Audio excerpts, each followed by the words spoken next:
J'ai un début de vie très chaotique et je me suis laissé porter par le destin le destin m'a fait colporteur, garagiste, directeur de société, tatata. J'avais vraiment besoin d'écrire dès l'enfance de manière violente parce que j'ai vécu une vie difficile et à l'époque le mot psy étant inconnu, je me suis mis à écrire pour dire ce que je ne pouvais pas dire. Ce livre aussi commence donc par cet exergue. Je l'ai structuré comme un feuilleton du 19e. Ça m'a beaucoup amusé d'essayer de tenir ce livre, entre guillemets, de l'époque moderne, avec une structure narrative du feuilleton du 19e siècle. Vous savez, Victor Hugo, aujourd'hui, nana va rencontrer, vous voyez, et pour que centrer l'attention du lecteur sur, en fait,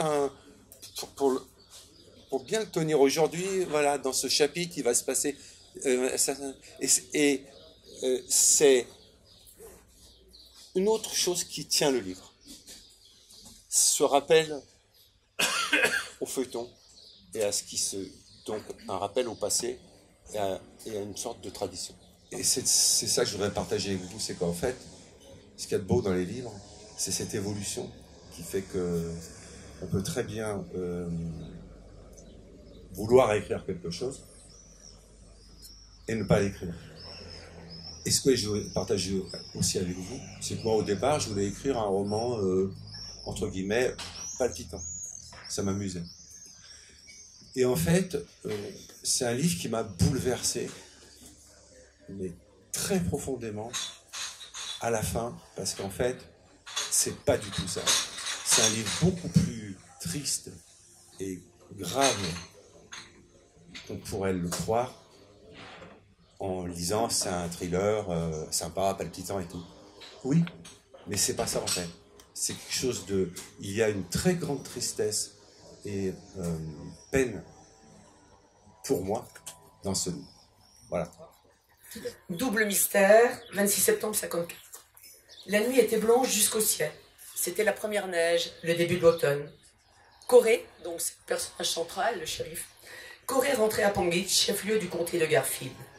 1000 âmes à peu près vivantes. On savoure l'à peu près. 1000 âmes à peu près vivantes et pas mal de fantômes. Les montagnes lointaines, une forêt sans fin fermait l'horizon à gauche. Et devant, derrière, à droite, le plateau se répandait comme un type qui aurait bu sans soif. Un désert à 2000 mètres d'altitude. Il y avait si peu de citoyens dans le comté de Garfield qu'il n'y avait pas de crime. Parfois un bonhomme se suicidait.